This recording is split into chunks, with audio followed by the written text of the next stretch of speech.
네, 최근 학교 선생님에게 한 학부모가 전화를 걸어서 부부싸움을 말려달라는 민원을 제기해서 논란이 되고 있다고요? 네, 최근 SNS에 교사가 부부싸움도 말려야 하는지 묻는 글이 올라왔습니다. 자신을 교사라고 밝힌 A씨는 한 학부모로부터 부부싸움을 중재해달라는 황당한 전화를 받았다고 밝혔습니다. 자신이 왜 학생의 아버지를 말려야 하는지 묻자 이 학부모는 아이가 그 학교에 다니니 선생님이 개입해야 하지 않느냐고 주장했습니다. A씨가 부탁을 거절하자 학부모는 30분 넘게 항의와 고성을 이어갔다고 전했습니다. A씨는 교사는 법원도 경찰도 아니라며 이제는 선 넘는 민원은 멈춰야 한다고 밝혔습니다. 이 사연이 알려지자 누리꾼들은 교사의 업무 범위를 존중해야 한다는 반응을 보였습니다. 네, 끝으로 일부 학부모들이 요즘 무리한 민원을 많이 해서 논란이 되고 있는데 이번엔 학교 급식에 순대볶음이 나왔다고 교사가 항의를 받았다면서요? 예, 최근 온라인에 급식에 나온 순대볶음 때문에 이 학부모로부터 항의를 받았다는 교사의 글이 올라왔습니다. 교사 A씨에 따르면 순대볶음이 급식으로 제공된 날 한 학부모가 교무실로 찾아와 자신이 다니는 교회는 동물의 피를 금지하는데 왜 피가 들어간 음식을 급식으로 제공했냐고 항의했습니다. 이 학부모는 또 아이의 영혼이 지옥에 가면 선생님이 책임질 거냐고 따지기도 했는데요. A씨는 종교적 신념은 존중하지만 학교 급식을 특정 종교 기준에 맞출 수는 없다며 지나친 민원에 대한 어려움을 호소했습니다. 이 사연은 온라인을 통해서 빠르게 확산됐는데요. 누리꾼들은 강제로 먹인 것도 아닌데 왜 항의하느냐며 상식 밖의 민원이라는 반응을 보이고 있습니다. 네, 오늘도 잘 들었습니다. 고맙습니다. 서울의 한 초등학교에서 그 학교 교사가 숨진 채 발견됐습니다. 서울 서희초 교사 사망 사건으로 촉발된 교권 보호 요구에 교육부가 제주의 한 중학교에서 40대 교사가 숨진 채 발견됐습니다. 그 교사는 학생 가족의 지속적인 항의 민원 때문에 1시간에 한 번씩, 1시간에 두세 번씩 통화를 하고 끊었는데도 몇 분 있다가 또 전화. 밥도 최근 며칠 동안 해서 먹지도 못하고. 그동안 진짜 고생 많으셨고 고맙습니다. 선생님 뭐 도와드릴 거 없습니까? 먼저 나서서. 그러니까 너무 안타까워요. 현실은 악순환이에요. 악순환의 고리를 끊어내지 않고서는 교사도 학교가 매일 지옥 같고 아이들도 학부모들도 공교육에 대한 신뢰는 계속 바닥으로 떨어질 것 같습니다.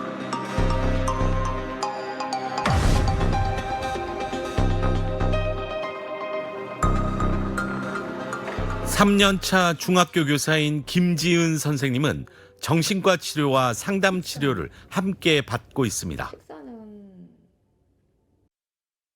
식사나 뭐 수면 이런 건 어떠세요?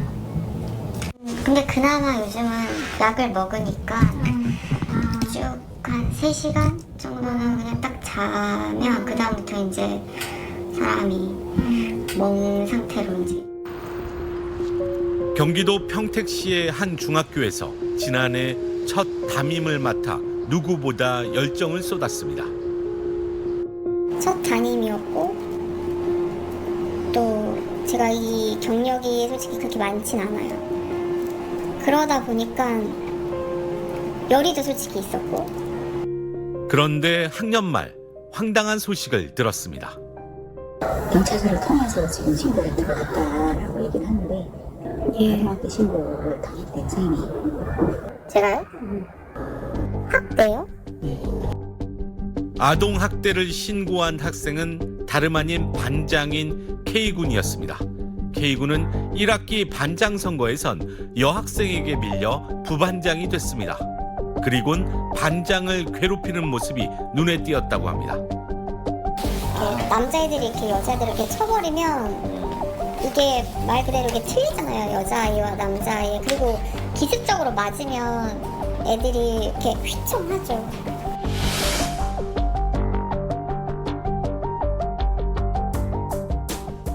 이 아이는 심장이 약한 친구니까 조금 보기에는 멀쩡해 보여도 네가 좀 배려를 해줬으면 좋겠다. 반장 친구랑 같이 좀 잘 갔으면 좋겠다. 이런 훈계에도 K군의 행동은 바뀌지 않았습니다. 오히려 반장과 선생님을 비하하는 글을 채팅방에 공유했고 보다 못한 반 아이들은 이를 선생님에게 알렸습니다.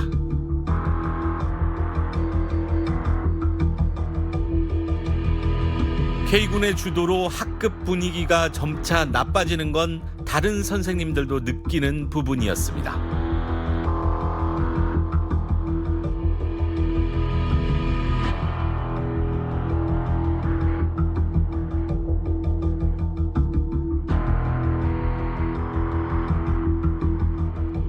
그리고 2학기에 K군은 반장이 됐는데 행동은 크게 달라지지 않았다고 합니다.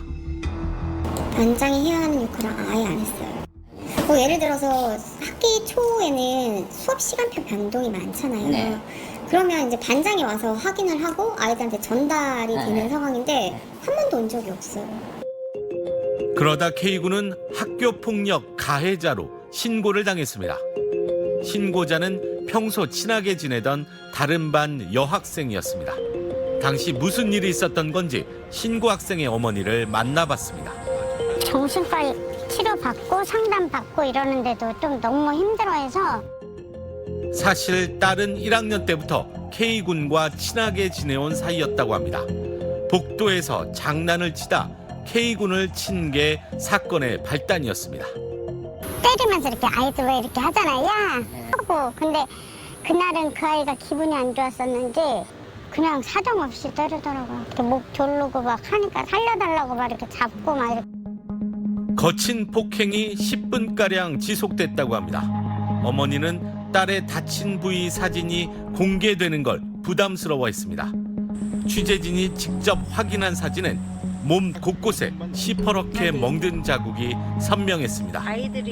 그런데도 딸은 사과만 받으려 했다고 합니다.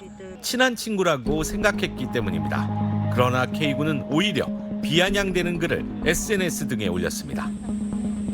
나도 잘못했고 너도 그렇게 이야기해주면 그냥 우리 저기 하자 그랬는데 그러지를 않더라고요. SNS에다가 그 아이가 저희 욕을 많이 하고 다니고 딴 학교 아이예요. 딴 학교 아이가 해서 보내준 거예요. 그러니까 애미가 네.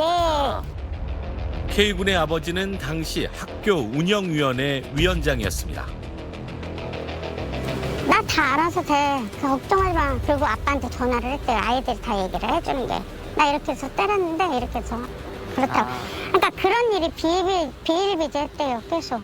학교에 민원 전화를 넣을 때도 다른 부모님들 같으면 뭐 이렇게 전화 많이 온다면 뭐 저 3학년에 누군데요 또는 3학년 몇 반에 누군데요 아니면 잘 안 밝히려고 하잖아요. 혹시라도 내 아이한테 또 다른 피해가 갈까. 근데 이 부모님은 학교에 전화를 하시면 나 학우님 위원장인데요 가 스타트예요. 그런데 딸의 마음의 상처가 더 커지는 일이 벌어졌습니다. K군이 마폭 신고를 하고 고소까지 했는데 자신이 성희롱을 당했다는 이유였습니다. 내가 그렇게 해서 성희롱을 하려고 해서 그렇게 했다고 또 다시 그렇게 얘기를 하더라고요. 보다 못한 딸의 당시 담임 선생님까지 탄원서를 작성해줬습니다.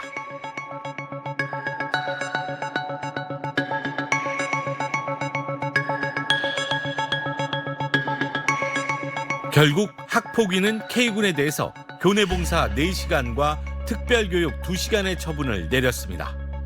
그런데 한 달 뒤 K군은 다시 학교폭력 사건에 휘말렸습니다. K군과 무리들이 학기 초부터 같은 반 여학생을 괴롭혔다는 겁니다.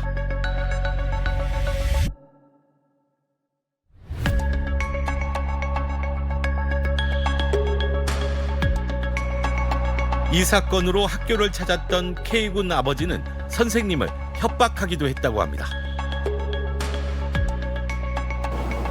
주차장에서 저를 보고 쫓아왔었나 봐요. 제 창문을 미친 듯이 치더라고요.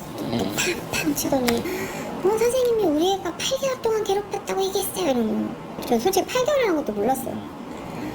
거의 뭐 잡아먹을 듯이 소리를 지르더라고요. 그 상황이 너무 솔직히 공포스럽기도 했고 그리고 얼마 지나지 않아 K군은 선생님을 아동학대로 신고했습니다. 이 아이가 제가 꼭 처벌받아야 된다고, 꼭 선생님이 처벌받았으면 좋겠다라고 했다는 거예요. 그러니까 제가 그 말을 딱 전달받고 나니까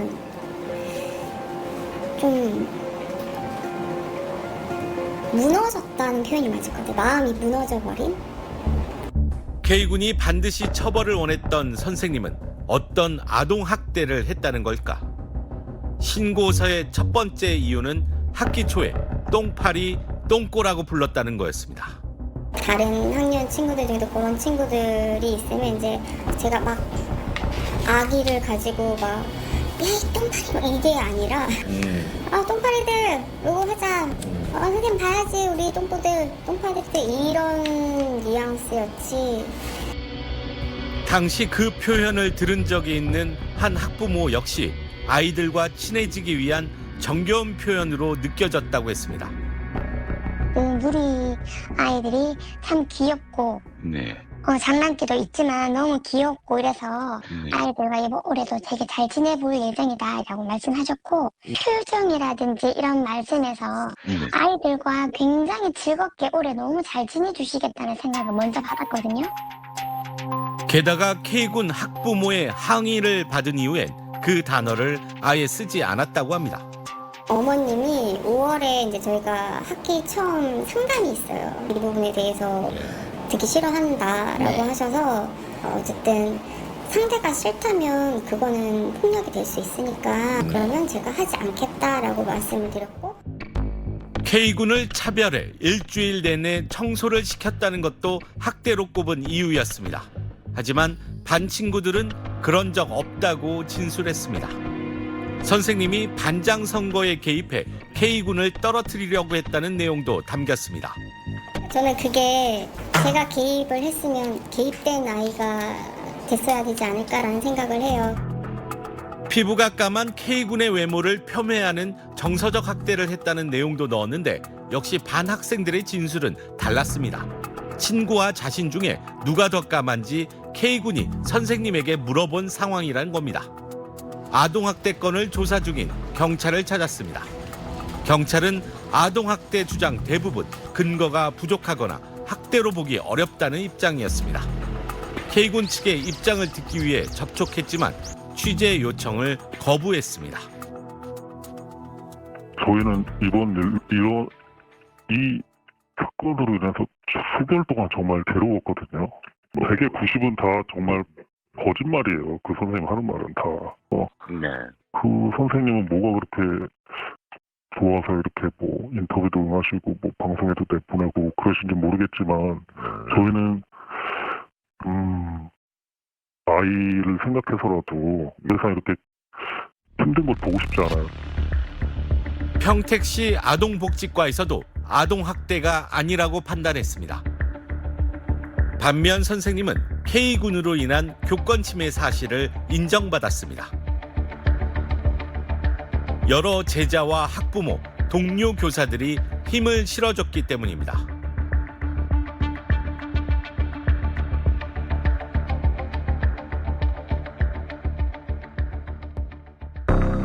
(2년) 전 학부모의 악성 민원으로 서희초 교사가 숨진 뒤 교권보호 방안이 마련됐습니다.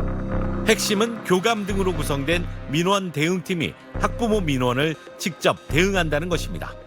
김지은 선생님의 경우 이 대책이 지켜졌을까? 학교 측의 대응을 물어보려 했지만 교감은 사안 자체를 잘 모른다며 취재를 거부했습니다. 저는 별로 응하고 싶지 않은데요. 학교 내에서 처리한 적도 없고 뭐 드릴 말씀도 없습니다. 학부모와 교사 간의 입장 차이가 발생했을 때 중재 조정의 리더십이라는 것들이 필요한데 현재의 교장교감생들 중에서 그런 역할을 하시는 분들도 있지만 그런 문제들에 굳이 휘말릴 필요가 없겠다라고 해서 빠져 계시거나 의지가 없거나 그런 문제들을 해결할 수 있는 역량 자체가 없는 분들도 많이 있습니다. 경찰서에서 홀로 걸어 나오는 이 남성, 11년 차 초등학교 교사인 박민 선생님입니다. 질문하는 거에 답하고 고소한 내용에 대해서 사실 확인하는 정도였습니다. 박 선생님은 한 달여 전 학부모로부터 아동학대 신고를 당했습니다. 교감 선생님이 부탁을 하셨죠. 네, 혹시 맡아줄 수 있냐. 그래서 제가 맡겠다고 했어요. 네, 그렇게 제가 안 맡으면 누가 맡을지를 뻔히 이제 예상이 되거든요. 다른 학교에서 오시는 아무것도 모르는 분이나 또는 저경력자나. 3학년 B군은 개학 첫날부터 지각을 했습니다. 지각할 수 있다. 그런데 선생님이 걱정을 하니 지각하게 되면 연락을 해라 라고 했어요. 그런 선생님에게 B군의 어머니는 이런 당부를 했습니다. 있더라도 당분간만 좀 지켜봐 주시고 네. 좀 해주시면 어떨까요? 죄송해요. 어머님 말씀 이해 다 되는데요. 제가 가 지각을 했는데 제가 아무 말도 안 하면 다른 학생들도 보고 있는 학생들이 많잖아요. 네. 네, 그 학생들도 그럼 지각을 해도 된다라고 생각할까 봐 전 그게 걱정돼서요. B군의 지각은 계속됐고 늦게 와서도 교실에 들어가지 않으려 했다고 합니다. 근데 그냥 두었다가 가 밖을 나간다거나 또는 복도에서 다른 문제가 생길 수도 있어서 저는 그게 걱정되거든요. 그럼 그거 어떻게 해야 돼요? 여보세요, 네, 어머니? 언제까지 집에 가고 싶다면 집에 보낼 건데요. 그거 아니잖아요. 네, 그건 아닌데요, 어머니. 교실에 안 들어가고 지금 나가겠다고 강제로 몸을 움직이고 있어요. 전 강제로 들여보내지 않는다. 왜냐면 저희가 애를 잡는 순간에 아동학대로 신고당하거든요. 그리고 B군의 어머니와 본격적으로 갈등이 생겼다고 합니다.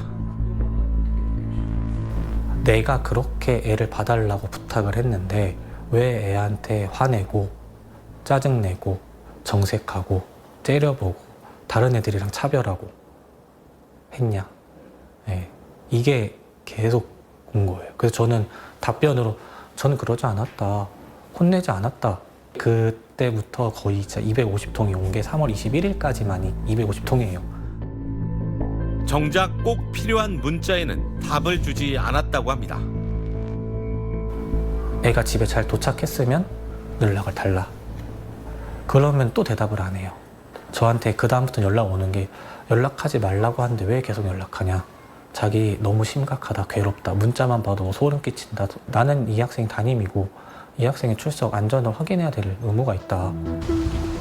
B군의 어머니는 왜 그랬던 걸까? 어머님이시죠? 네, 안녕하세요. 저는 그 SBS의 이대욱 기자라고 합니다. 인터뷰는 거절했지만 어머니로부터 이야기는 들을 수 있었습니다. 카메라 치우세요. 아이가 예민한 부분이 있어 배려를 부탁했을 뿐이고 선생님 등의 반응에 겁에 질려 학교에 가지 않으려는 아이를 최선을 다해 등교시켰다고 말했습니다. 지난 4월 B군 어머니의 교권 침해에 대해 서면 사과와 재발 방지 조치가 내려졌습니다. 근데 이게 진짜 문제인 게 강제성이 하나도 없어요. 이제 교권 침해 인정돼도 미행하면 끝이에요. 교권보호심의위원회는 교권 침해 사안에 대해 심의하고 서면 사과, 특별교육 이수 등의 처분을 내립니다. 이를 이행하지 않으면 과태료를 부과할 수 있습니다. 하지만 지난 2년 동안 학부모 교권 침해 사안 800여 건 중 과태료가 부과된 사례는 단 한 건도 없습니다. 오히려 교권 침해 신고를 당한 학부모가 교사를 아동학대로 역신고하는 게 공식이 된 지 오래라고 합니다. 교권 침해로 신고를 하잖아요. 그러면 거의 100% 아동학대 신고를 해요. 저희는 기분상해죄라고 하거든요. 아동학대죄가 아니라 학부모 기분상해죄라고 학부모가 기분 상하면 그냥 아동학대 신고하는 거예요. 2023년 9월부터 올해 2월까지 교사에 대한 아동학대 수사 400여 건 중 95%는 기소나 입건조차 안 된 무고성 신고였습니다. 박민 선생님 역시 무혐의 처분을 받았습니다. 하지만 극심한 스트레스로 한 달 동안 병가를 냈습니다. 진짜 심장이 너무 두근거리고 네, 그 연락 오는 그 진동 소리가 있거든요. 그것만 들어도 심장이 막 뛰기 시작하는 거예요. 3월부터 정신과 치료를 받고 있는데 복용하는 약이 갈수록 늘고 있습니다. 병가가 끝나면 다시 학교로 돌아갈지 물었습니다. 기다려준 학생이랑 학부모님들한테는 너무 감사하지만 같은 일이 또 생길 수도 있기 때문에 많이 불안해요. 이런 악순환의 고리를 끊어야 한다며 목소리를 높이는 교사를 만났습니다. 17년차 교사 송욱진 선생님은 올해 3월 전주의 한 초등학교로 자원했습니다. 이 학교는 지난 2023년에 이어 지난해에도 한 방송을 통해 큰 논란이 된 곳입니다. 당시 5학년 학부모 2명이 지속적으로 악성 민원을 제기하면서 지난해 한 해에만 담임교사가 무려 6번이나 교체됐습니다. 작년에 담임이 6번이나 바뀌었긴 학급이었기 때문에 아마도 올해도 아무도 학급 담임을 하지 않을 거다라고 하는 것을 예상해서 학기 첫날부터 그 학부모들은 송 교사에게 반감을 드러냈다고 합니다. 9시 20분이 됐는데 9시 20분에 이제 어머니랑 같이 학급에 들어오면서 간단히 제가 안녕하세요라고 인사했음에도 불구하고 안녕 못해요. 이렇게 얘기하시면서 그냥 휙하니 아이를 데리고 나가는데 그리고 다음 날엔 수업을 감시하겠다며 무작정 교실에 들어왔다고 합니다. 또 역시나 무단으로 들어오셔서 의자를 내놔라. 의자 주세요. 수업 중에요? 네, 수업 중에. 수업 중에는 이렇게 들어오시는 건 어렵다. 그리고 개학 후 불과 3일 만에 두 학부모는 송 교사를 5가지 혐의로 형사고발했습니다. 스토킹 혐의는 뭐에 대해서 주장을 하고 있는 건가요? 네, 저도 그 5개 혐의 중에 제일 납득할 수 없는 혐의였어요. 과학의 날 행사 때는 좀 과학 키트 이런 거에서 좀 챙겨가지고 아이들에게 좀 잘 전달해 주는데 그 스마트워치로다가 아동학대로 신고를 또 했거든요. 이들은 지난 5월부터 자녀들을 학교에 보내지 않고 있다고 합니다. 일단 보내주시면 같이 수업 듣자고 얘기해 보겠습니다. 그러니까 방안을 생각을 해서 부모한테 공지를 하세요. 그래 아이를 설득하니까요. 제가 문자는 볼 수 있으니까요. 문자로 공지를 하세요. 아시겠죠? 제 아들의 수업을 수준을 담임으로서 제대로 하고 있는지 또 못한다면 그 못한 거에 대해서 어떻게 보상할 건지 그 책임자 역할을 여쭤보는 거예요. 현방식으로 하실 건지를 구체적으로 방안을 좀 이런 방안. 결국 송 교사는 교권 침해로 신고했는데 학부모는 SNS에 모욕성 글을 올렸습니다. 결국 두 학부모는 교권 침해 사실이 인정돼 심리치료 조치를 받았습니다. 지난해에 이어 2번째 조치입니다. 교권보호위원회 처분 30시간, 50시간을 단 1시간도 이수하지 않아도 거기에 대한 과태료, 벌금이 전혀 매어지지 않고요. 이런 교권 침해를 버젓이 반복해서 행하는 두 학부모들을 제재할 수 없다고 하는 우리 교권보호의 현실은 정말로 참담한 상황임을 다시 한번 이제 깨닫거든요. 선생님의 가르침은 과연 어디까지이고 어디서부터 학대라는 걸까? 우리 아이가 정서적인 학대를 당했다. 이 정서적 학대라는 것들이 상당히 모호하거든요. 예컨대 가해자와 피해자 아이들을 상담을 했는데 그리고 중재를 해줬는데 학부모가 우리 아이의 마음을 아프게 했다. 이러면서 이제 고소고발을 했었을 때, 신고를 했었을 때 그 교사는 이제 이후에 그런 것들이 무혐의로 벗어났다고 하더라도 상당한 그 심리적 타격을 입게 됩니다. 이런 고민까지 해야 하는 대한민국 교육의 현실은 분명 심각한 비정상입니다. 그리고 그 피해는 고스란히 학생들에게 돌아갈 수밖에 없습니다. 그 아이가 잘못했을 때는 그 아이한테 왜 잘못했는지에 대해서도 설명을 해줄 수 있는 게 선생님이라고 생각을 해요. 근데 훈육을 했던 부분도 그게 정서적인 학대가 된다면 말 그대로 입 다물고 선생님은 그냥 수업만 하고 업무만 하고 그냥 끝내면 되는 거지 열의를 가질 필요는 없는 거잖아요.